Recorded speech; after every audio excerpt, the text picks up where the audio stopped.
What you're telling me is that music is about to stop, and we're going to be left holding the biggest bag of odorous excrement ever assembled in the history of capitalism. 1974, 1987, 92, 97, 2000, and whatever we want to call this. It's all just the same thing over and over. We can't help ourselves. I say when we sell. Hey, I say when we sell. We just finished recording with Zach Shapiro and Zach Cohen from the Bitcoin Policy Institute. We covered the report that just dropped today, actually. So they released a report, and both Zachs authored the report on state-level strategic Bitcoin reserve toolkit. So it laid out a framework for how states can adopt legislation for a strategic Bitcoin reserve. Really goes into a ton of detail. Would encourage you to check out the full thing. We did our best today to cover as much of it as we could, but it's a 30-page report, so certainly encourage you to read it if you want to dive in a little bit more. We did have the opportunity at Onramp to contribute on the custody framework, specifically around multi-institution custody and how states can think about that as part of securing their strategic Bitcoin reserve. So that was a great honor. And then it begs the question as well, if MIC or multi-institution custody is good enough for states to secure a strategic Bitcoin reserve, well, maybe it's good enough for you. And so at OnRamp, we're not only helping institutions, businesses, and even speaking to state-level legislators, we're also helping individuals like yourself, helping secure your Bitcoin for the long term. And so if you want to learn more about what we do, you can check out our website at onrampbitcoin.com. Plenty of information there. You could also book a consultation just to learn more about how we can work together. Hope you enjoyed this episode, and leave a comment if you have any thoughts, questions, or feedback. Appreciate it. All right, welcome back to The Last Trade. This is going to be a good one. We're joined by Zach Shapiro and Zach Cohen. We have two Zachs today from the Bitcoin Policy Institute.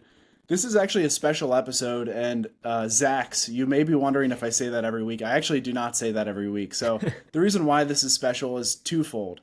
Michael mentioned that he actually prepared for this podcast, which I don't think he's ever done in over 100 episodes of The Last Trade. And then the second would be that you released a state-level strategic Bitcoin reserve toolkit today. And so this is kind of breaking news. We're going to be diving into the report and the framework you put together for states in the U.S. to be putting forth legislation to adopt Bitcoin as a strategic asset, as a technology. So gentlemen, really a pleasure to have you both joining us today. Zach Shapiro, maybe I'll hand it over to you just for a quick background, and then Zach Cohen, and then we can get into the report. Absolutely. Well, first of all, thanks for having me. The background story behind this toolkit we created actually came from a request in advance of an event we did in March called Bitcoin for America that was really focused on the concept of strategic Bitcoin reserves. And the event was really about the idea of a strategic Bitcoin reserve at the federal level.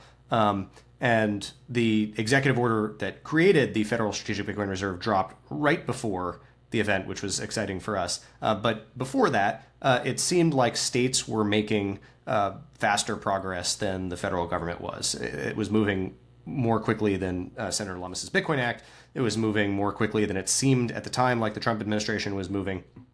And so actually, I don't think he'll mind saying this. Michael Saylor reached out to us and said, can we do a speech about the state of the states and how states are leading the way on these reserve efforts?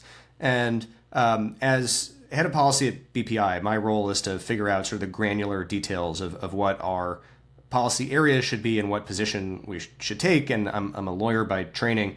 And so it sort of fell to me to look at all of the different state level efforts to create a Bitcoin reserve. And what it turned out was there were a whole bunch of efforts. There were 32 different bills out there from 26 different states, I think. But they were all kind of garbage. None of the bills would outright create a Bitcoin reserve that was funded upon passing. A lot of them also had, I won't use the swear word in your private, but altcoins as part of them, and precious metals, and some of them were just like 2 pages long. And we figured, we could probably just do a better job than the current efforts out there. So we announced in my speech at our March event that we were going to create an open source framework where we were going to try and create comprehensive legislation that states could use to do Bitcoin reserves the right way, to do it sort of in a smarter way. After the March event, we sat down, Zach Cohen and myself, and we tried to think through, all right, like, what does this actually look like in practice? And there are three, I think, important design choices we made that explain the end product that we have now. One is that this should be a modular piece of legislation. We wanted to do something open source where we would put our name on it, but wouldn't have pride of ownership. Anyone can steal this, anyone can plagiarize it, anyone can fork it or modify it in any way they need. And because of that, I think the most helpful way to do this legislation is to create a menu of options that's not just here's one way to do an SBR that states can copy or tweak, but here's like a bunch of different ways, right? And that includes a standalone SBR, which is a pool of Bitcoin that's held in self-custody that states hold for a long period of time. It could be other types of public investment in Bitcoin, so putting Bitcoin into pre-existing pension plans or state investment accounts. It could be something in between where there's an SBR, but it's held by a custodian. And so we wanted to create language not just for one way of doing things, but sort of all of the well done, versions of how you could do an SBR that could meet different state needs, understanding that different states will have sort of the political know-how, the technical know-how to do some of these things and not others. The second design choice related that we made was to throw the kitchen sink at this. So it's not just going to be SBRs, but it's going to be public investment in Bitcoin more broadly. States are in sort of a unique position compared to the federal government because unlike the federal government, they don't get to print the world reserve currency. And when they issue debt, it's not T-bills, it's local muni bonds, and they're much more constrained because they have to have balanced budgets and they can't borrow as much in what they can do. And so SBRs are, if anything, arguably more important for states than they are for the U.S. federal government, which at the end of the day, you talk about the last trade. The real last trade here might be the United States government printing money to buy Bitcoin. That's not a break glass in case of emergency option that individual states have. And so there really is urgency for states to do this and to do this right. And so we also included things like bit bonds. We included things like, a more specific definition of qualified custodians and really tried to give, be a Swiss Army knife for states. And then the third choice that we made, which I think is germane to the conversation we're having now, is that, while BPI is pretty good at thinking through the SBR issue, and we've got pretty good chops at writing legislative text, we're not experts at every domain area that's going to have to be in this toolkit. We're not experts on executing large sort of public state level trades to buy Bitcoin where you're not moving the price and you're getting best execution. We're not experts on custody. We're not experts on insurance. We're not experts on a whole lot of things. But we have friends that are. And we know a lot of sort of the best Bitcoin companies like yourself that are experts in these various domains. And so we reached out to our friends and we got input from the people who do this all the time, sort of understanding that there aren't going to be people in all likelihood in state government that know how to do Bitcoin stuff. At least so far, that's not how you get elected to state positions. And so I think sort of this like broad toolkit that we have that reaches, everything you could want to do with Bitcoin at the state level, that is set up in a modular fashion where states can pick and choose these various things like they're choosing off a menu, and where each of the individual parts have been carefully thought through to produce the sort of right result that's the best policy for states, informed by the best in class practices by the Bitcoin industry, creates, the end product, a really strong document that we hope will be much more helpful to states than the rest of the stuff that's been floating out there. Appreciate that, Zach. And maybe before going to Zach Cohen, I just have to comment on Jackson's dig about preparation. And so I listen to so many podcasts that they're a form of preparation. And the Bitcoin policy hour is probably the highest signal podcast. So it was in my docket, and I just made sure I listened to it right before the podcast to be able to speak to a lot of this stuff. But I would encourage folks to listen to the guys chat. It's a little trying to be frequently, or every week. But I guess sometimes if you guys are busy throwing huge conferences, you might miss a week. But I've really enjoyed it. And one of the topics that came up there that I think Pines brought up with you both was around seeing around corners and being prepared for where the market is, because ultimately Bitcoin moves very quickly. And I think this is what we've seen in the past 15 years of Bitcoin and crypto's history is that and this is just general policy making, right? Like if the market moves too fast in one direction, you get these bad outcomes when it comes to regulation and policy. And this could be one of them when it comes to custody. And I think we all agree here, we don't want all this Bitcoin, whether it's states or sovereigns, sitting at Coinbase. And so I think these are all very important aspects. Execution's another one. We had our good friend Lee Bratcher from Texas Blockchain Council, and he referenced all the different minutiae that went into that bill around just things we wouldn't think of when it came to execution and who's working for the state and how do they have the right governance around them when they execute that sell or buy, because that's other people's money, it's not their money, and we have to have a process for that. So a lot of that makes sense that you shared. Yeah, I mean, just to jump in here, we looked at, as Zach was saying, what some of the other proposals looked like, and some of those bills have actually passed, right? I think we've had 3 state level SBRs pass, and broadly speaking, I think that's a good thing. I think these are things that are moving the Overton window. Most of BPI's work is done at the federal level, and so having states pushing on this is, it's not trivial. With that said, I think there's also an appetite for these bills to be sort of stronger and deeper and more informed. And so that was really where we came in. And Michael, you mentioned how we talked about seeing around corners, and when Trump got elected, there was a big push for these bills to come out. Right? It was like, okay, we've got the administration on our side. The Overton window has shifted. Let's take full advantage. And maybe those early bills weren't sort of up to snuff. And so now we've taken the time, stepped back, put together, all of the best resources in one place.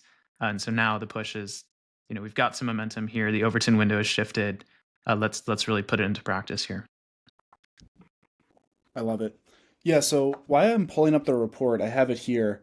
I just want to echo sentiment for the people who are listening. I think it's incredibly important to advocate for state adoption of Bitcoin.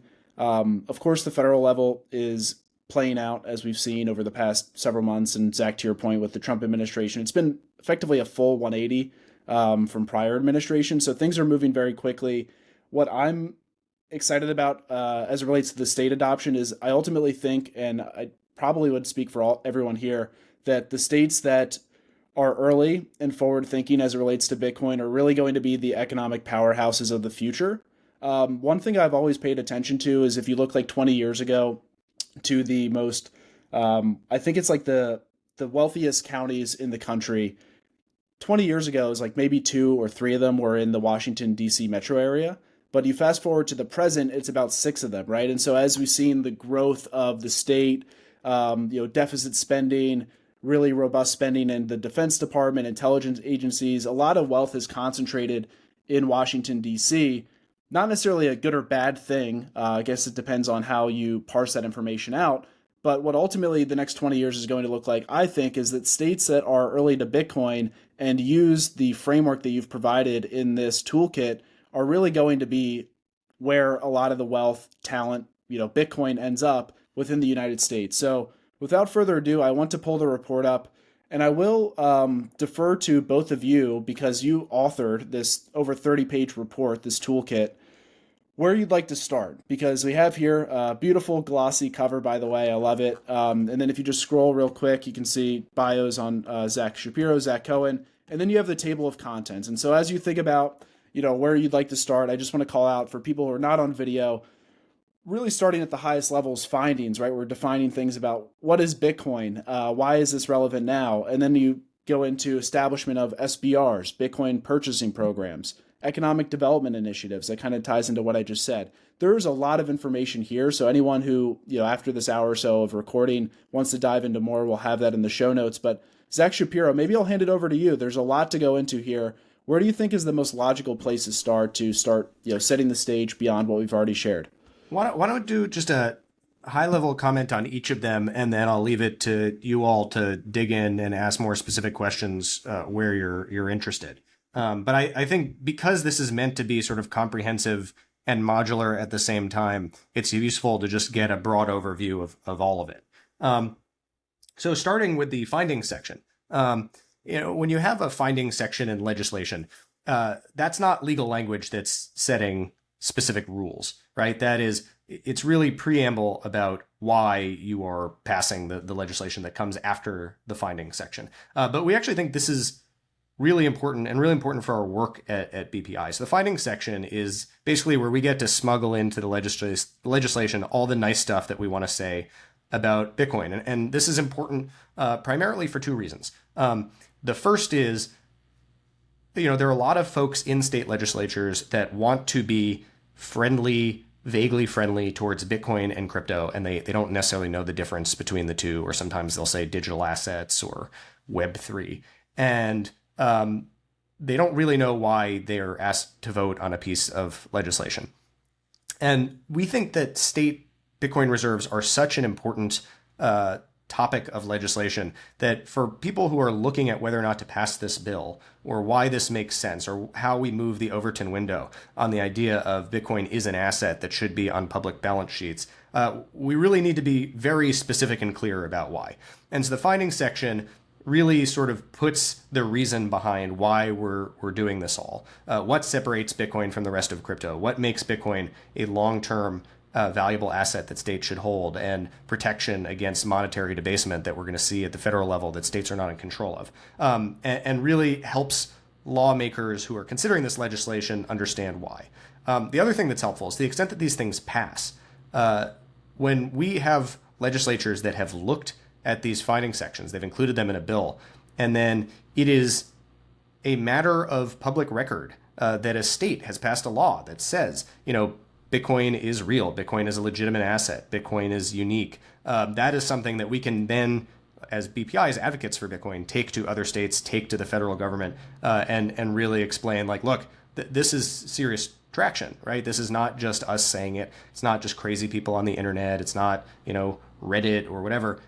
This is actual government policy that Bitcoin is all these things that we are saying it is. While not the most important from how law gets rolled out perspective, we actually took some time with these findings to add what we think are important justifications for the rest of the law. So then that's findings. Definitions, won't belabor this part, but we think precise definitions are really important. A lot of the other bills out there we've seen defined as, Bitcoin is a cryptocurrency that has at least X market cap. Just don't think that's a good long-term definition. So we want to define Bitcoin more carefully. We want to define cold storage more carefully. To the extent that we're using these concepts, when you think about writing legislation, you need something to be general enough that it's understandable and leaves flexibility to do the right stuff, but specific enough that it provides constraints on non-experts of how the law should be implemented. So the definition section was really important in terms of being very clear about what we meant and how things should go once it's implemented. Third is the establishment of the strategic Bitcoin reserve. This is one of the really important meaty parts. This in the next section. 3 and 4, establishment of the Bitcoin reserve, and then the Bitcoin purchase program. This is sort of the menu of options for public investment in Bitcoin. And that could be anything from a pure strategic Bitcoin reserve in the mold of Senator Lummis's Bitcoin Act to sort of more modest incorporation of Bitcoin into other public investment. And so maybe this 3 and 4 might be a good place to sort of pause and discuss what the options are, and maybe how we all collectively think about how states can leverage Bitcoin. Yeah, maybe before jumping in there, I do want to thank you guys and appreciate kind of a lot of the work you're doing, because it's for me specifically, it's not how my brain thinks, and I could never do it. We've been approached by multiple states to help them and share some light on what custody is and other things, and I just happened to be in certain states at the time to meet policymakers, and the way that they explain, like you referenced the definitions, not only the clarity of the definitions and the structure, but the amount of pushing and pulling and jockeying when it comes to, partnering with different parts of the policymakers and getting themselves attached to it because they're trying to navigate some other bill they're trying to get. It sounds like so much work. And it requires a lot of tactfulness and discretion. And I know you guys are working on a lot of this. So I think this is going to be hugely beneficial for all these states that don't know what Bitcoin is, don't know that there's 21 million fixed cap supply, and then all the way through as we go through this to just have a frame of reference of like, okay, this is a body of work that I could use as a like anchor and then can build upon it, where they're just kind of like nothing that exists today. Yeah, I appreciate that. I mean, look, BPI is a really small organization, and we are in the business of trying to have asymmetric impacts. And that's very much the spirit of this, right? This is something that saves us a lot of time, because if anyone asks us about state SBRs, we can sort of shove this document in their direction and say, we think this is the right starting point. Anything you could realistically want to do is in there. And we've made it easy for you. This is not like our white paper or think piece about why state Bitcoin reserves are good or conceptually how they should be. Like, this is language you can cut and paste and throw into ChatGPT, and like, honestly, you could take this entire document, put it in like, one of the better LLM models, say which parts of it you want, and you probably get a pretty good bill out the other end. And so we're trying to make it as easy as possible for state legislatures that are not expert in this. Unless you're in Connecticut, right? Unless you're in Connecticut, and then you go right to jail for even looking at this document. Just a follow-on point, for folks who maybe are wondering like why we did this as a toolkit instead of just a straight up piece of model legislation, right? There's the parts that Zach was mentioning, right? There are different needs state to state. Michael, you mentioned there's some jockeying that's happening.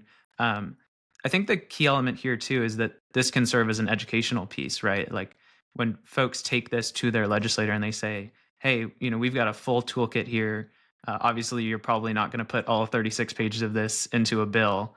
But hey, you want to learn what Bitcoin is? Oh, you don't know what a hard fork is or what that would mean for, a strategic Bitcoin reserve? Or, hey, I've never heard of multi-institution custody. Like, is that something that like works on Bitcoin? Et cetera, et cetera. And so that was also a decision that we made early in the process to say, this is good for more than maybe just producing bills. I love it. And if we dig into more of the establishment of the strategic Bitcoin reserve section a little bit more, maybe before getting into the nuance and practicalities of implementing it that you've laid out in the toolkit, I would love to just set the stage on why are states considering establishing a strategic Bitcoin reserve. It sounds like maybe an obvious question, but it's a nuanced question because Bitcoin's a very nuanced technology. It's unique, unlike anything we've ever seen before. And so I'm curious, from the conversations you've been having with policymakers, is it mostly a focus just from that main area we discussed at the top about kind of hedging against the fiscal irresponsibility of the federal government? Are there many other reasons, from like censorship resistance and having decentralized technology and economic development? What are you seeing in terms of interest from policymakers at the state level as to why they're considering a strategic Bitcoin reserve? I think it really runs the gamut of reasons, but the sort of two clusters of what we hear. One is there are state legislators who understand Bitcoin and are orange-pilled, and the reasons they would give you probably sound like the reasons that I mentioned at the beginning of this episode, that are the states can't print money, they are constrained in terms of borrowing, they need to run balanced budgets, and they have long-term duration liabilities that, for example, pension plans where people depend on them to provide over the long term. And if the dollar is going to get continuously debased, you can't just have dollar assets. And so Bitcoin is a good hedge against debasement over the long term for states' investment accounts. And then there are, when we get into more exotic stuff like bit bonds, there are people who really understand, to come back to asymmetric opportunities, like the first local municipality that figures out you can probably do a bit bond that gives tax-free Bitcoin upside. They're going to just be able to raise, it's going to be like the treasury companies. It's the infinite money glitch. And now all of a sudden you can invest in your physical infrastructure. You can invest in, police and firefighters and services. And you can also share in the upside from Bitcoin. And so there are people that understand it on that level. And then there are a larger group of people that are kind of want to be Bitcoin and crypto cheerleaders at this point, and they want to do something useful, but they don't really know what that means or what to do. And so this is also meant for those folks to be like, yeah, you want to do something, you want to row in the right direction, you have some vague sense that, Bitcoin or blockchains or something like that is important. We are the people who've spent a borderline unhealthy amount of time thinking about it, and this is our best answer to that question. Yeah, with it, I mean, we're going to try to do our best to be objective because a lot of this is going to be about multi-institution. That's what we focus on. But I would make the case a lot of these things can be potentially done wrong and be okay. You can't mess up custody. And in our view, this is what has kept most people out from the industry. I'm sure you guys have seen this, but I'm just going to flash it on the screen. Like we have this slide that we share, and most people don't see it, and we get desensitized by numbers. And this is a little bit shy of what it really is. On the screen, we're showing $655 billion in losses. It's a little closer to 700 billion, just given some of the recent losses. Um, but the point being here is I've always thought through if you're sitting and you're trying to generate consensus, how do you say this will never happen to me? Right? Like how do you verifiably say, because there's a lot of the process we'll go through in this doc that you can't actually ever verify from an operational security perspective, Coinbase's custody, Fidelity's, or wherever they are. And then there's also this component that I've always thought through from sovereign adoption. It's kind of nonsensical when you think about how El Salvador at some point had their Bitcoin at Coinbase, and then they got enough pressure or whatever, and they brought those keys home. But it's kind of weird that somebody in the UAE's buying an ETF in San Francisco and it sits there. And so part of, in this document references within the state walls. And so there's a lot of things that go into the custody that has to like make sense if states are going to really lean into this, right? Because it's one thing to do a gimmick and put a couple $1,000,000 in. It's another thing if you're going to hold hundreds of millions, if not billions of dollars, and be able to show up the next day to work and or be able to sleep good at night, not knowing an FTX or every other issue we've had the past 15 years. So just curious how you guys thought through like custody and this component, because multi-institution ended up being a big part of this whole article. I naturally did a control F and saw there was a very large number of sightings. So just curious how you guys thought about custody in this framework. I think honestly, it's just conviction at this point. So aside from my work with BPI, I have a law practice. I work with a lot of different Bitcoin startups sort of across the industry. And I have come to the view that like for institutional clients just in the marketplace, multi-institutional custody is the best set of trade-offs, right? It is, you're not reliant just on your own keys. There's less risk of internal collusion. There's less risk of external collusion. And this is an incredibly powerful sort of best-in-class custody solution that is only available because of Bitcoin's native technology. It's not something we've had for previous assets. And so then when I put on my BPI hat, I'm like, okay, how does this translate over into the government? It does in exactly the same way as for large institutions. If you have a bunch of public balance sheet Bitcoin, you're not going to do better, in my view, than multi-institutional custody when you look at all of the different trade-offs.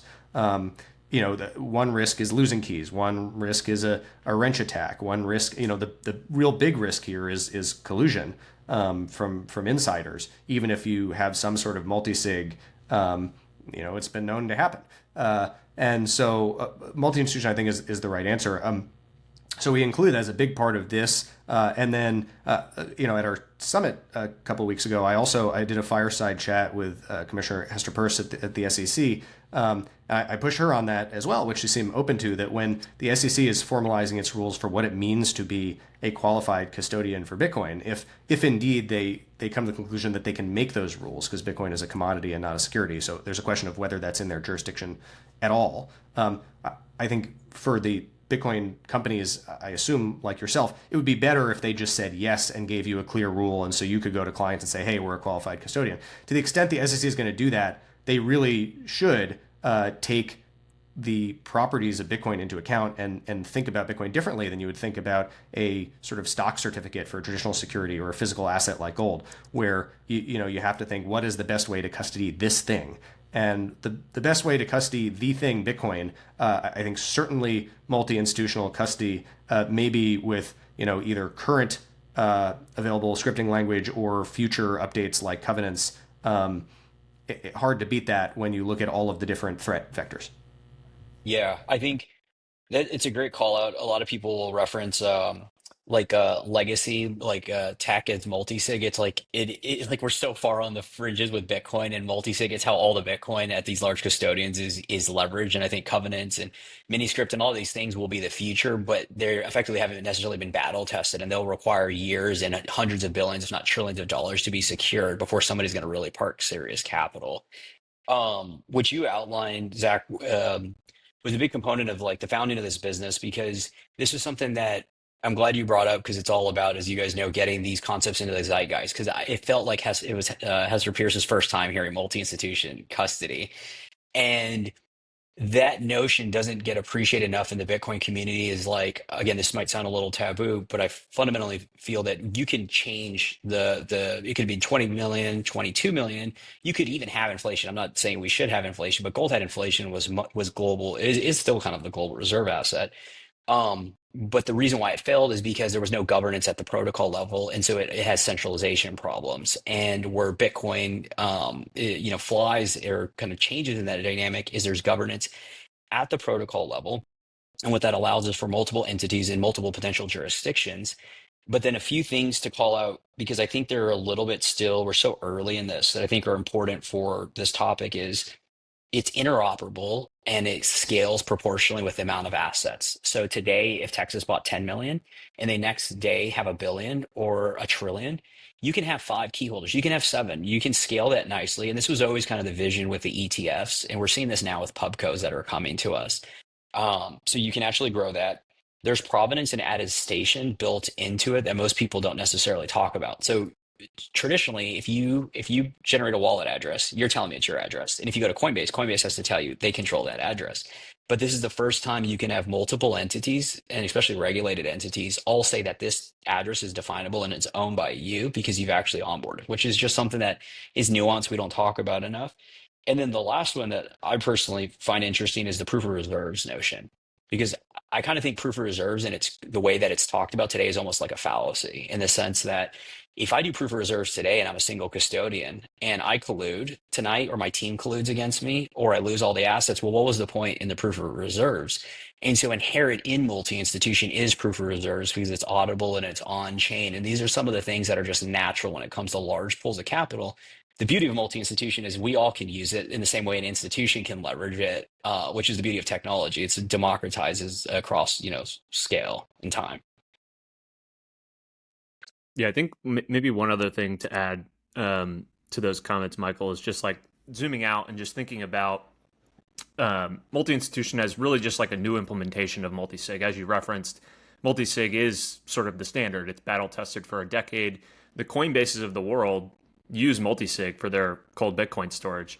The issue is that you still have single entity exposure. And so this is something that is a bit of a nuance, but like if you think about the Bybit hack 4 or 5 months ago, they were using a form of multi-sig, but the compromise had happened at the entity level. And so the distribution of keys within the single entity actually didn't end up mattering. And so the actual sort of secret sauce to what we're building at Onramp, and really, any implementation of multi-institution custody, because as Michael mentioned, it's interoperable, open source. Anyone can spin up a multi-institution quorum if they wanted to. The real secret sauce is the distribution of control across distinct entities, because what that actually provides for the first time in Bitcoin's history is a level of fault tolerance and redundancy, which is required for any material exposure to the asset, particularly at the sovereign level. Like you can't have, this thesis on Bitcoin that it's going to appreciate into the future and we want this as a reserve asset. And you can't just have that, wake up one day and have the allocation go to 0 because you happen to pick the wrong custodian. And so the ability to actually have fault tolerance and redundancy built in, I think, is super critical to just thinking about this asset, right? Because, in terms of, the educational process that needs to occur here, as we referenced sort of the beginning of the report, laying out the findings, why Bitcoin's important, different definitions, that's all super critical, because this is just a very different asset, a digital bearer instrument. There are no fallbacks. Like it's very unique in that sense that custody is actually the most important thing to get right. And if you can build in a level of fault tolerance to that structure, then you can actually, foreseeably, have this thing progress into the future where you're not worried about something going wrong, which historically has been the case in Bitcoin, whether it's self-custody or trusting a single entity. There's always that thing in the back of your mind that like, oh, this could go wrong. And that's also the, from the outsider's perspective, like that's the perception of like, this is going to end up in a landfill or North Korean hackers are going to get it. Like those are the tropes for a reason. Like there's empirical evidence to state that does happen in other custody models. So I think that's just important. Like higher level framework of like, this is very different. There's a lot of education that needs to occur. And I think, the toolkit is going to be a great resource for folks as they dig into this going forward. Yeah, I think that's a helpful comment, right? We're at a point in time where there's momentum behind these kinds of proposals, right? Where there is interest from state legislators and, integrating Bitcoin into their, balance sheet, however it may be. At the same time, they might not be aware of what's involved with that. It's not like going on their, or an individual going on their Fidelity account and buying a stock. In order for a state to do this effectively, there's a fair amount of due diligence, a fair amount of engaging stakeholders, and so the goal again with this toolkit was put it all in one place. Have the companies that contributed language like Onramp, like the other companies that we worked with, available as resources, so that when or if these state legislations want more information or want to learn more, that they know where to go, and that the people that they go to are not the FTXs of the world, that they are trusted, reputable, sort of best in class. Yeah, Zach, Shapiro, I think we probably both share a little bit of the annoyance with the QC rules. So maybe you want to chat a little bit about that, because I think it's an important. It reminds me a little bit of the banking regulators saying, most RAs and pubcos don't necessarily, by the true letter of the law, have to use a qualified custodian. But it's the kind of thing like nobody ever got fired for going to Coinbase. And so you see a lot of these pubcos and RAs just opt for qualified custodians, when historically qualified custodians have been unqualified custodians. And so, curious just how you think about that. We're actively working on, just from a letter of the law, how it reads today, because we can only work with the within the confines of what's exists. So we're working on qualified custody around the existing, with the first key holder being a qualified custodian. How does it get written at the state level? But curious how you're thinking about that, because I think this is going to underpin not only the SBRs, pubcos, but then also bit bonds, because multi-institution embeds across multiple asset products, because you're naturally thinking about duration risk. Because custody may work for a day in a bit bonds, but if it's a duration of 10 plus years, you need that custodian to be a very, very long time. And historically, most institutions outside of Coinbase haven't been around for 10 years. So it's inherent to like a lot of these core products that you guys are thinking through, I think is going to underpin, from a fiduciary perspective, that fault tolerance will have to be there. Yeah, I think there are 4 things that are annoying about the qualified custodian situation. The first is that, so far as I can tell, this is not actually a legal problem. This is a business problem, which is, stupid when we're talking about regulatory stuff. There's not any meaningful legal requirement that a Bitcoin custodian be a QC under the SEC's rules. The reason why this comes up, the reason why you care about this, the reason why I care about this, is because clients demand it. It's what you just said, that no one ever got fired for working with it. Like, it is a CYA maneuver from people's FAs, from trusts, from large companies, and so that starts us off on the wrong foot. Number 2, it's not clear at all, I think, as I mentioned before, that such a concept can exist for Bitcoin, which is a commodity, right? A qualified custodian is a securities law concept. If you listen to my fireside with Esther Peirce, she acknowledges, like, she's not sure that they have jurisdiction to answer this question at all, and they're thinking it through. But it might not be a thing. And so if you combine that with number 1, it's a business problem that may have no solution because the SEC doesn't have jurisdiction to answer the question. That's a problem. Compounding it, number 3, to the extent that the SEC says stuff like there is such a thing as a qualified custodian for Bitcoin, it's entirely unclear what that means. The current best understanding among crypto lawyers is a nationally chartered trust would do it. That's so far, I think, just Anchorage.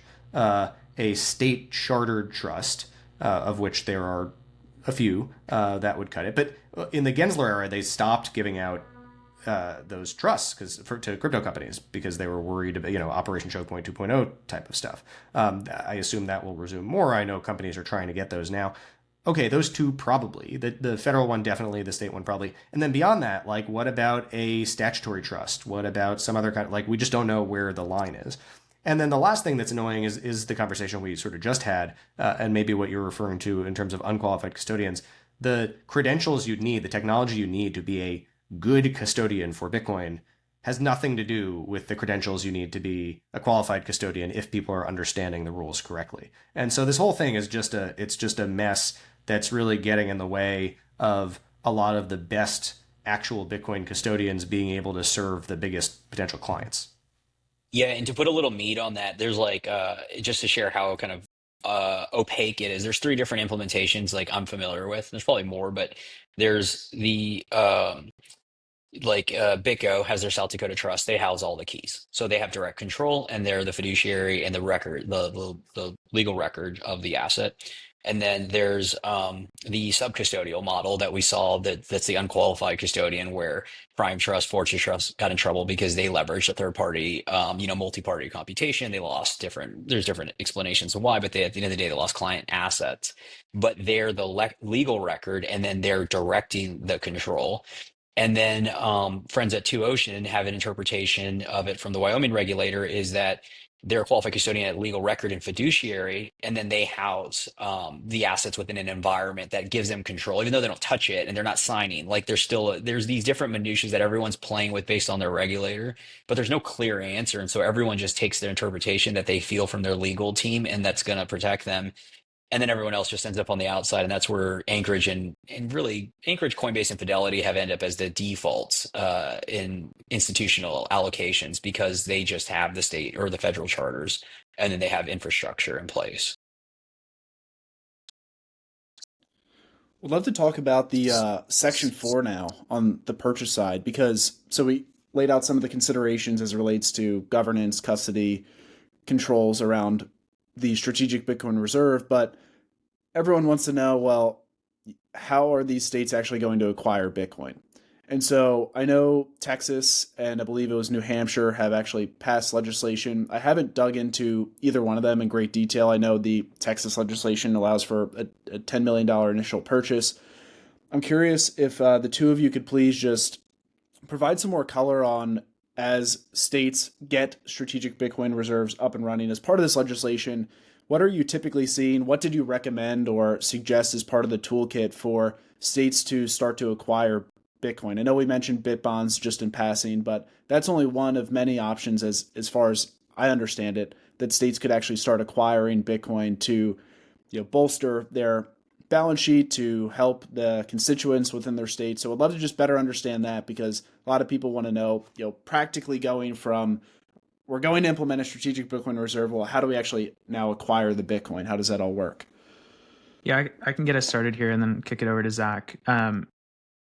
Just before we dig into the specifics here, I think broadly speaking, the states face the same issue that the federal government is facing, which is, taxpayers maybe don't want their tax dollars being spent to buy Bitcoin. And so one of the things we've heard repeatedly out of the White House is we need budget neutral means for acquiring more Bitcoin. And so that's, get a little bit more creative with how that works.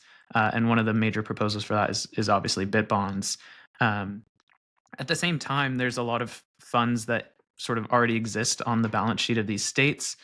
Pension funds have, a ton of available assets, some of which could be, fairly easily rotated into Bitcoin.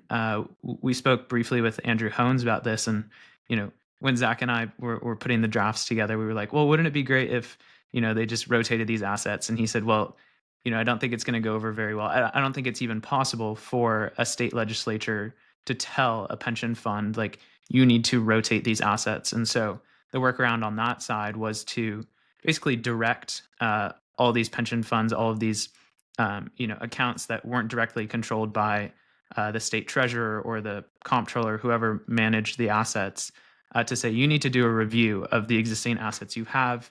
You need to assess what your sort of Bitcoin exposure is at the moment. And then you need to include in that report, a proposal for adding exposure. And so that's one front. There's obviously operating accounts, and that's a little bit easier for a state legislature to direct. But bottom line, most of these states are sort of wary. I think the folks who are sponsoring these bills are excited about the proposals, but they're also sort of recognizing that, there's a number of constituents who maybe haven't come around to Bitcoin yet. And so there's, a balance to be struck in acquiring Bitcoin without necessarily, pissing anyone off or making any enemies. Right. And that piece you mentioned as well, Zach, on the public pension side, I mean, that really just addresses, as far as I understand it, correct me if I'm wrong, that would only address a Bitcoin allocation to the extent you have a state pension, if you're a government employee of that state. So then everyone else who works in the private sector, I guess, is not really getting Bitcoin exposure unless they're buying it as an individual, right? So beyond, I guess, and to your point as well, that's a long process. I mean, we came from the world of institutional allocators and due diligence, and when you're dealing with equities or fixed income or other asset classes that have existed a while, even those due diligence cycles on a specific product or fund can take a year or two. So let alone a new asset class that people are still looking to wrap their heads around may take even longer. And we saw some of those smaller BIP allocations in 2024 last year with a few of the public pension plans. I think some of them have since sold their exposure. Others may still be hanging on, but it's a very small allocation. Again, we're still very early, not only as individuals, but as it relates to states getting involved. So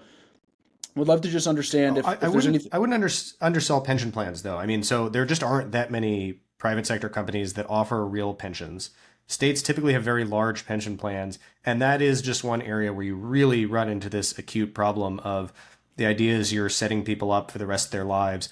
People are living longer, and we're, going to debase the dollar again and again and again until we can't do it anymore. And so that is like even just solving public sector pensions, even through a reasonable or small sized allocation. I think that is a huge pain point for states. I agree. Sorry if it came off to the contrary, but I agree with that. And then on the private side, right, it's just a matter of kind of outside of the scope of this report, allowing for 401k and other type of contributions to be made to spot Bitcoin directly, which I don't know if we're quite there yet. But yeah, what else would you like to highlight on the purchase side? I mean, I think there's a lot of interesting things, but there's also 30 pages of a toolkit that you publish. So I want to make sure we can get through as much of it as possible. Yeah, I think two things to highlight on the execution side. One being, the sort of folding of tax revenue into the strategic Bitcoin reserve. This is something that I think did actually exist before our toolkit. And I haven't read the final language in the Texas SBR bill, but I know that earlier drafts of that bill had provisions to say that, any Bitcoin or crypto that is sort of pledged for tax purposes can be folded into the strategic Bitcoin reserve. An interesting thing that Zach and I came across there as well was basically the language suggested that if cryptocurrency, so anything other than Bitcoin, was used to pay taxes to a state agency, and obviously this hasn't been authorized yet, or at least until the bill goes into effect, but when that does get authorized, that actually all the crypto that gets sort of used for tax purposes is to be sold and converted into Bitcoin if so chosen by by the state. And so that was kind of a fun thing for us to see in there.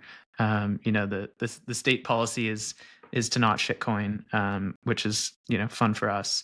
And so that's a big pillar. I don't know how big that will end up being, but certainly interesting. And then the other thing to hit on here is the execution. So Zach and I spoke with the team at Falcon X.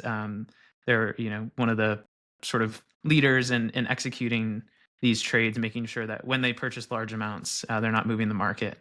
And so we spent a fair amount of time with them. I think we had multiple phone calls to answer questions, figure out exactly how they would go about this, and the language is pretty much straight from them. So really kind of high signal, maybe alpha in there about how they're acquiring Bitcoin.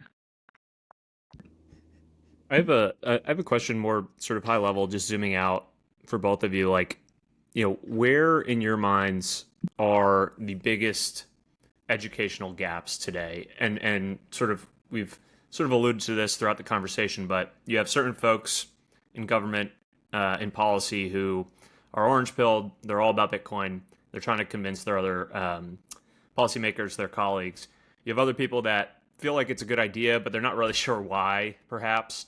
And so there's all these different cohorts of people that are now getting up to speed on this thing. And, if you just think about even 12, 24 months ago, like the conversation was so different, right? Like it was, questioning whether governments were going to ban Bitcoin, and now we're debating, is the government going to buy Bitcoin, and which states are going to buy Bitcoin first, right? Like a complete departure from where we were a couple of years ago. But that being said, there's still these gaps. So I'm curious, like, I think the toolkit is a fantastic effort to sort of fill in those gaps. But I'm curious from your vantage, boots on the ground, talking with people every day, where are the biggest gaps currently, and where do we need to focus our educational efforts going forward? I think the biggest gap, it's easy to lose sight of on this if you're a listener to this podcast, but it's just understanding Bitcoin as a store of value. That's why I like starting with the findings section. But people really need to understand what Bitcoin is, why it's important, and if you think through the implications of the existence of Bitcoin, you're going to be going down the right path. So I gave my opening speech at the summit the other week, and I showed this scene from 2001: A Space Odyssey. There's a famous jump cut in the movie where there are monkeys hitting each other with a bone, and someone throws the bone up, and it becomes a nuclear armed satellite. And like, that's the kind of jump we're talking about here, right? Like, imagine you came across an element like gold, and you study your history of money and understand why gold is good money, and it's gold that you can email. Well, okay, that creates a lot of second and third order implications for what's going to happen in the world and just getting people there. And the challenge is, you can say that to someone and you can show them the Bitcoin chart, which I actually think is not super helpful to this conversation. And you can show someone technically how Bitcoin works, which I think is extra not helpful to this conversation. But I didn't want to say it on speech in the speech in front of our audience of policymakers. But there's some element of this that's like, you need to take the like freshman year dorm room bong rip approach to this, which is like, let it blow your mind for a second that we invented digital gold. Like, that's going to cure you of thinking it's the same as meme coins very quickly. That's going to cure you of a lot of the misconceptions people have. And then you start to think about, well, shit, what if China does this first, right? What if people figure out that there just is a better form of money? Like, we need to get on this. And so I think that's still a lot of where the educational efforts are. And then once we get people to that point, then it's sort of channeling in the right policy directions. And we have technocratic answers for all of the things to do. But the big hurdle is getting people to understand the why. Yeah, that was a big unlock for me on just a lot of the things you guys are doing. And I wasn't unfortunately able to make it, but I know Brian and Liam were there, in the sense of like, individuals have there's no silver bullet to get an individual to understand Bitcoin, because they all have their frame of references that they come from and their backgrounds. And similarly, there's not a silver bullet within policy and government, or at a state or even a country level. But you guys are now creating a network, and that can go very deep on the different geopolitical ramifications that Bitcoin will have, and they all have different appealing. It's like, if this thing grows in its price, or it grows in the amount of energy that it consumes, or it grows in the amount of illicit activity, this is how it has implications. Now you should be paying attention. And I think that is something that we just never have seen before. And it's just exciting, because as more of those conversations come out, everyone starts to get more specialized. This is probably how the internet really came, when you think about it, right? It's like, it was this niche thing, and then it eventually started to touch on all these different ancillary areas of the world, and the market and regulation. And then everyone started to wake up, and then that's just how you have these things proliferate, and they all start to like intertwine with each other. If you enjoyed the episode, really would appreciate a like, a comment, a subscribe if you haven't done so already. If you're on a podcast player, if you could rate us 5 stars, it really goes a long way.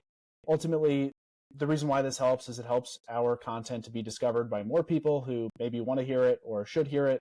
And so if you could just take a few seconds to leave a like, a comment, subscribe, that helps a ton.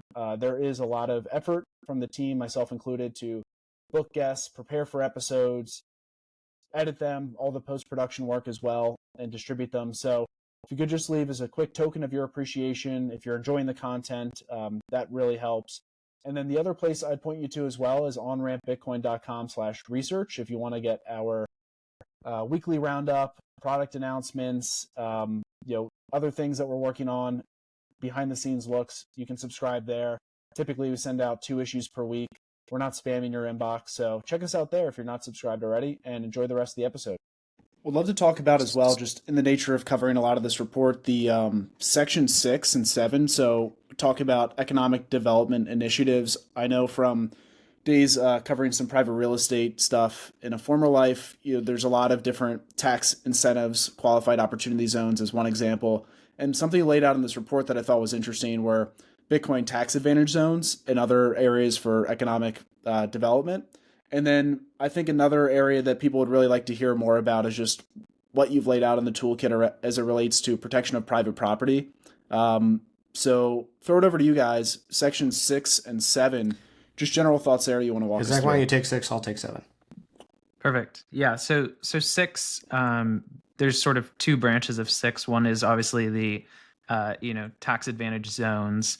And then the second branch is the environmental benefits. So both of these actually spawned from a conversation with Andrew Hones, who also helped us out with the BitBond section. But Andrew maybe was actually more fired up about these two portions. That's not to underplay how fired up he is about BitBonds, but this was the first time that I think this had entered the conversation or had an easy route into policy discussions. So the tax advantage zones was the impetus is that Jackson, as you were mentioning earlier, the idea is that Bitcoin companies, Bitcoin holders, any sort of economic activity related to Bitcoin, in the coming years is very likely, if not fairly certain to lead economic development wherever it may be. So the goal here being to basically attract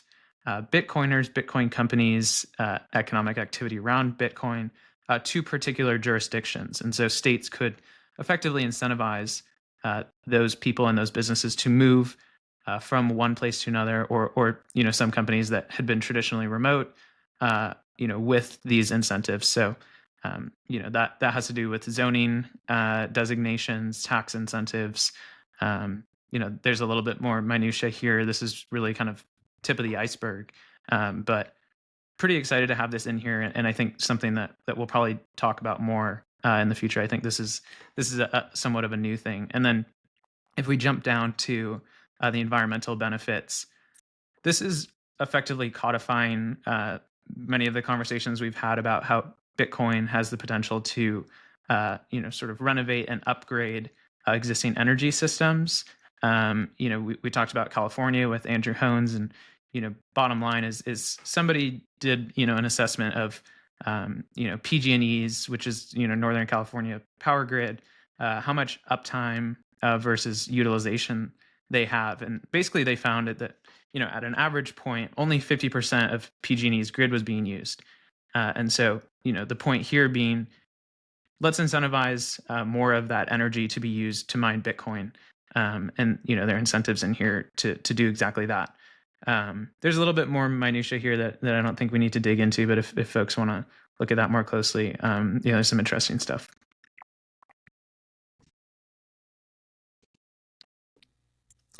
All right, so section 7. This one's very short, but I'll go into each term. So the number one pushback that we've had at BPI on strategic reserves by governments in general is, doesn't this provide an incentive for the state to just steal your coins, or to move coins that they're holding that belong to victims, like the Bitfinex, move those into government custody? And so the first thing we did is just prevent that from happening. So this language is meant to be very broad. Nothing in the act shall be construed to authorize the seizure, confiscation, or impairment. And impairment is a very broad word here, right? This is meant to be protections for people running nodes and non-custodial software. It's not just that the coins will be taken. It's, we're not going to impair your ability to use your coins with your own private keys of any person, business, or organization. So it's meant to be just a completely broad prohibition on the state reserve being a vehicle for government capture of Bitcoin. And then the next two terms here, affirmation of self-custody rights and legal protection, come from another frustration I have with other state level bills. I think there are, well-meaning Bitcoin folks and Bitcoin advocates in state legislatures that have been going around passing a bunch of, I think, very misguided laws that purport to create a state-level right to self-custody. My view is there are multiple rights embedded in the Bill of Rights in the United States Constitutions that protect your right to self-custody. There is a Fourth Amendment right against unreasonable search and seizure. There's a First Amendment right to free speech when you're doing speech activity with Bitcoin, to freedom of association, right, to all sorts of things that we could use under the First Amendment. There are Fifth Amendment due process rights against just confiscating Bitcoin. There are Ninth Amendment and 10th Amendment rights, right, based on either state versus federal law or unenumerated rights. There are penumbra rights. And if we have states, especially just on partisan lines, having Republicans say, okay, we create a state law and now in X state, you can't ban self-custody, that's going to make it seem like when political power shifts, like someone else has the right. And those laws could be cited in a legal case saying, look, there isn't a constitutional right. And our proof of that is that states felt the need to write these laws protecting self-custody when that right was there all along. So if you look at B here, this act affirms and protects the fundamental right of individuals, right? We're not creating a right here. We are affirming a right that already existed. As an essential component of financial sovereignty and personal liberty. We're providing the why for that, right? It's broader than just taking your coins. It's you have to be able to use self-custody tools. And then legal protection. The state recognizes Bitcoin as a legitimate digital property entitled to the full protection under applicable property rights and constitutional protections. We're calling that out right there. The rights pre-existed. You always had the right to self-custody Bitcoin. We're just making that clear as opposed to purporting to create some new state level rule, which, by the way, would be superseded by any federal law anyway, if that's where the protection was coming from. I love all of these sections. Just quick hits because, again, I did my homework. So you guys had some really great points on the previous pods referencing. It's so simple, but if you cannot custody your Bitcoin or you cannot transfer it, the whole blockchain industry doesn't have any value. Like it all goes away because everything's derivative of Bitcoin's value. And I think we forget that. So it's a notion, or it's a nod to you guys and the work you're doing, but also just the first principles thinking of like this has to be a core principle of all the different ways. And you can take delivery, but you can leverage other products, but you have to have that notion. And then on the other two parts, it's always that thing that I think we've all known that Bitcoin is the most ESG asset in the truest sense, right? When it comes to the environmental, social, and governance. And we've seen this, like obviously biased, but there's also a lot of empirical evidence with Texas, whether it's the grid, different studies they've done, but then also the amount of capital from, the different mining firms and also just Bitcoin companies that exist there without the actual opportunity zones in place. And we see this in like in El Salvador and UAE. I don't think a lot of people want to live in those places. I mean, some people do, but they rather live at home. It's just that it's been so antagonistic to this industry.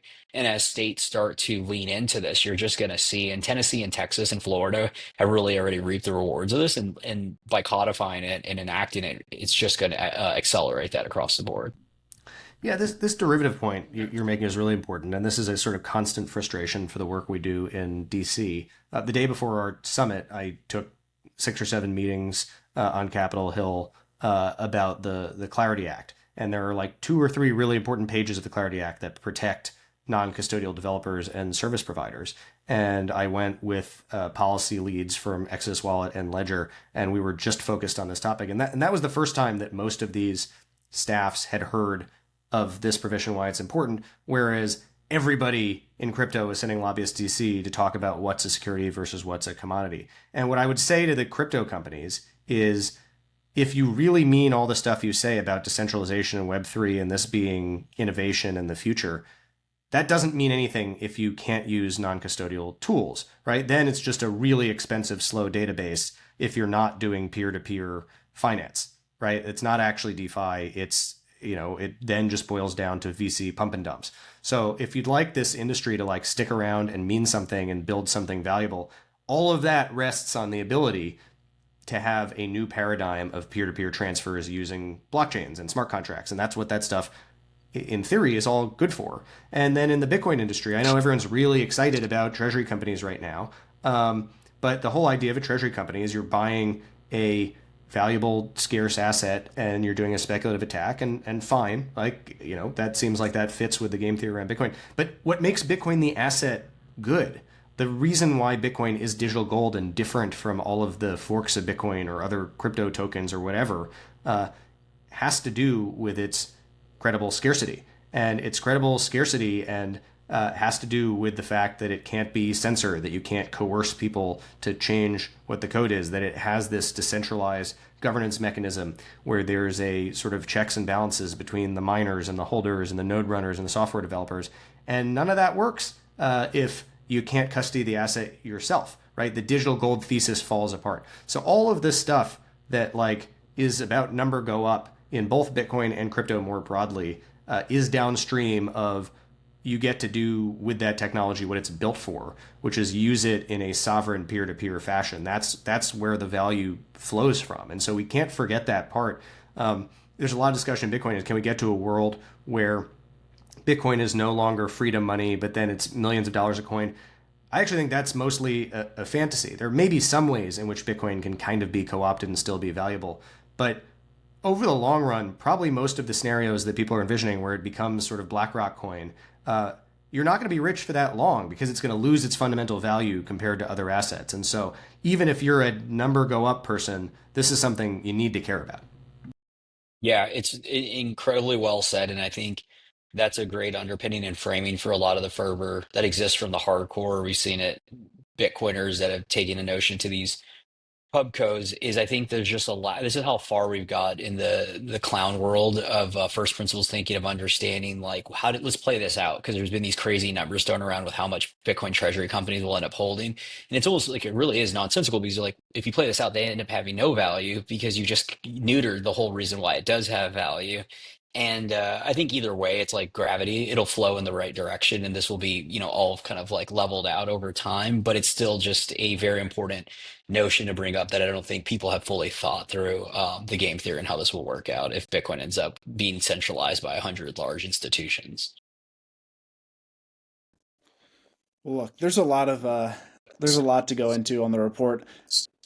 Either one of you would be curious just to hear any other thoughts that we didn't get to cover yet that you wanted to make sure we flagged. And then I did have a question as it relates to just state level game theory.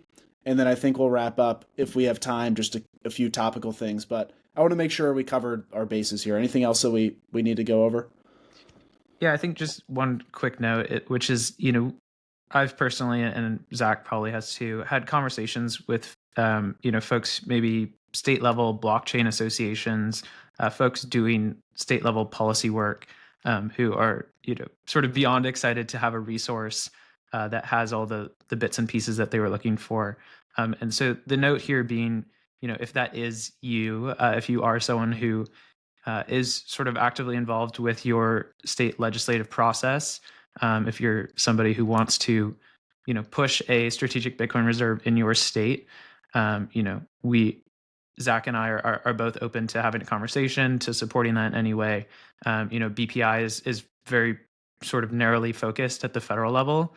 This was really kind of the first thing we did that, even sort of slowly verged into the state level stuff. And our resources will sort of continue to be focused on the federal level.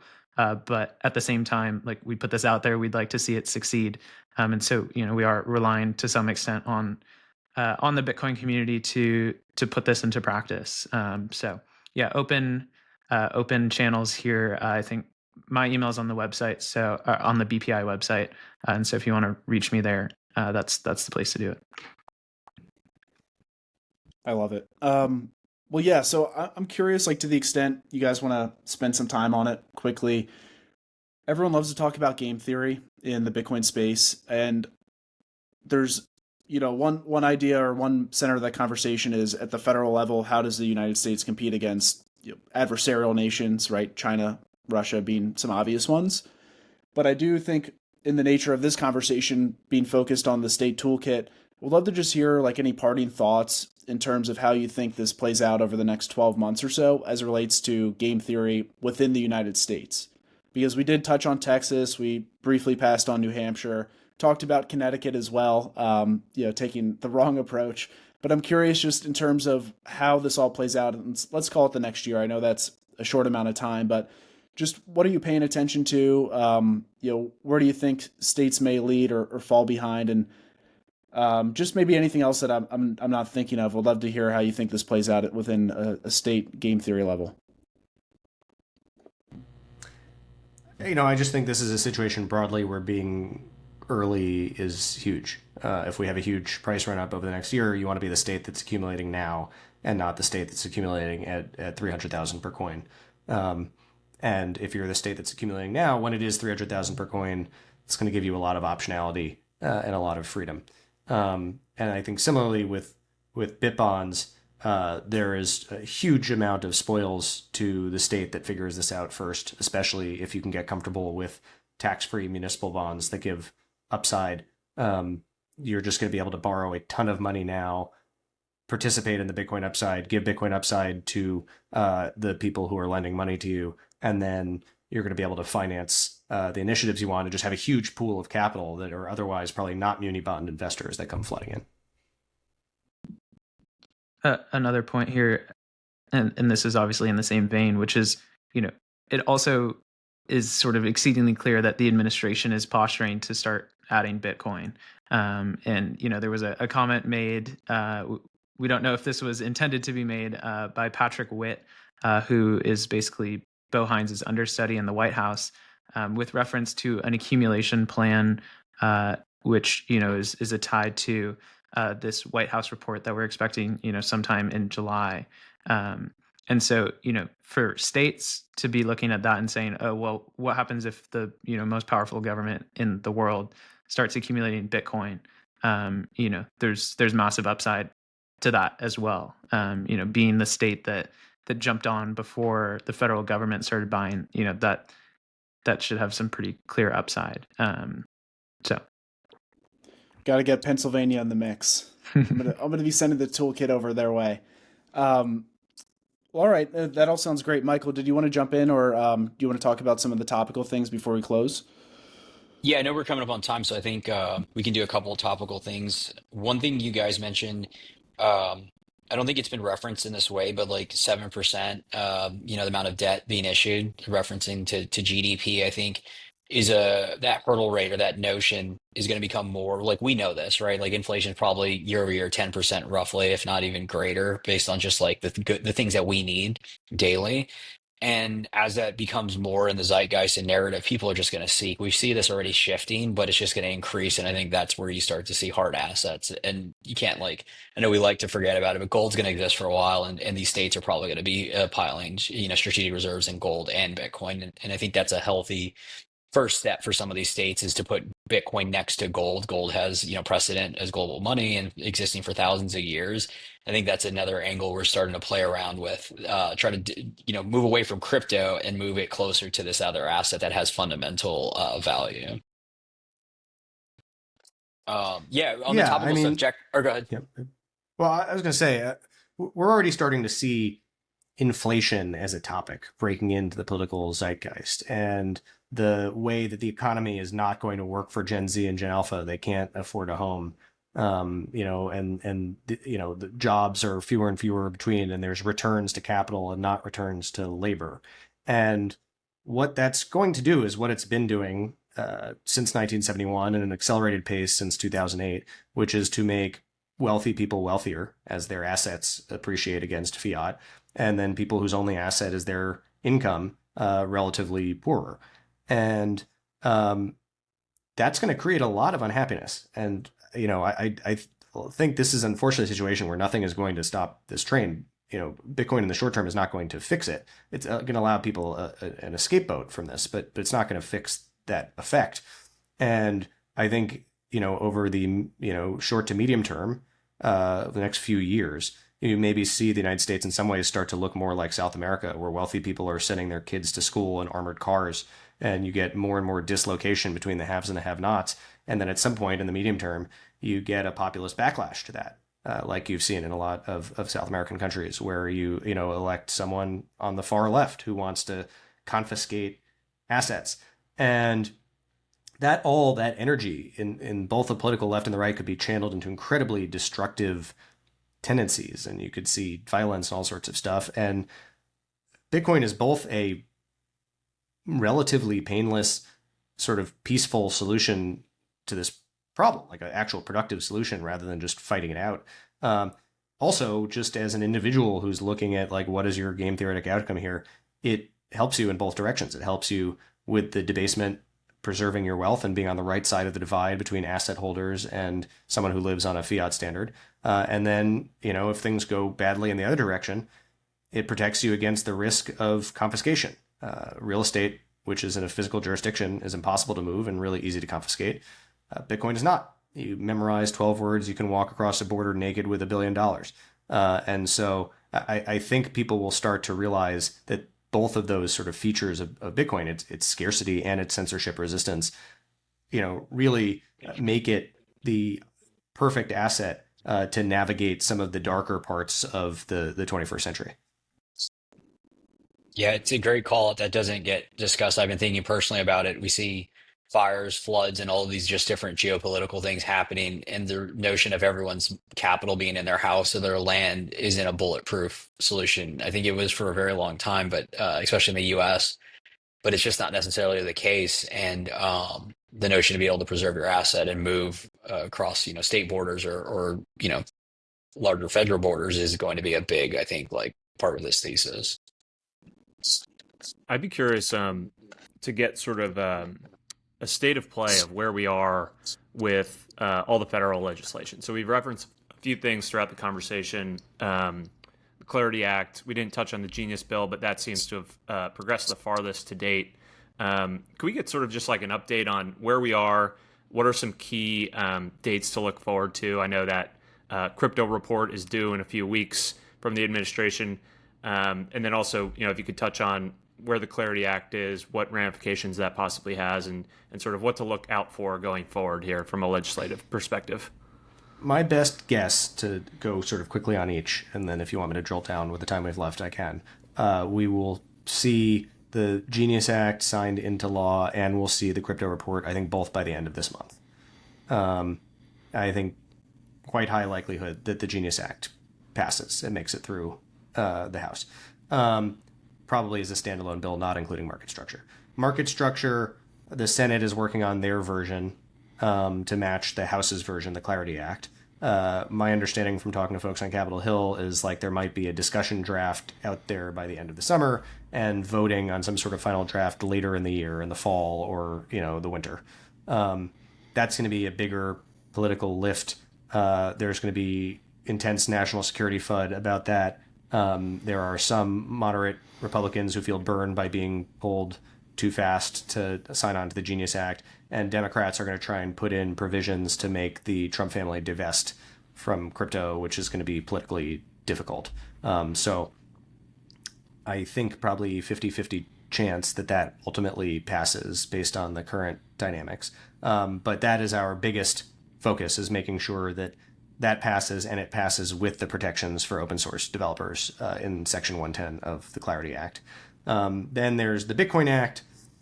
That's a bigger lift right now. The person on our team who's closest to that is Grant McCarty, who I think recently publicly said he thinks it's a double-digit chance, but he doesn't want to commit to a number. I think that's probably farther off. We need to move the Overton window on that one. But I think more likely than that is that either as part of the crypto report, which will come out this month, or sometime thereafter, we get an actual plan from the executive branch on how to accumulate Bitcoin in a budget neutral way. I think that is the more likely nearer term outcome than the standalone Bitcoin Act passing. Maybe just to drill down on that last point, like what would be the difference in your eyes between some sort of executive branch led accumulation plan relative to the Bitcoin Act, just from like a robustness perspective? It's less robust. Yeah. It would be smaller. There's less money they can draw from because it needs to be budget neutral. They can't do the revaluation of gold, which is what funds the Bitcoin Act. But it would be meaningful, right? If the United States government is like, all right, we're doing it. We're out there buying Bitcoin to put on the balance sheet. I would not underestimate the knock-on effects that has, especially internationally. I think there are a lot of countries that have been stacking that really don't want to front run the U.S. on this, that this will both give cover and frankly, FOMO to leaders around the world. So I think that really could kickstart some craziness. But it is something that a future administration could undo, unlike with the Bitcoin Act, where you'd have to pass a different law. Excellent. Well, I know we're coming up on time. I think just one other thing to call out quickly would be the big, beautiful bill last week. We raised the debt ceiling for the 79th time. Maybe this could be the final one. We're going to get it all under order now. But now the debt ceiling is 41 trillion. We're sitting at about $37 trillion of federal debt. And then I saw this tweet yesterday. Here it is. So with that, we added another, call it $400 billion or so in one day of new federal debt. Zach, you had mentioned that inflation is in the lexicon of policymakers. I don't think people were as concerned about inflation a decade ago, but certainly in the past 5 years with fiscal dominance and handing out cash and zero interest rate policy, negative interest rate policy abroad, this is going to continue to be an issue. With the debt ceiling, the idea to other people who are not as involved in the industry as we are is that, well, this delays a potential default on the debt. But every time the debt ceiling is raised, the U.S. government is defaulting on the obligations.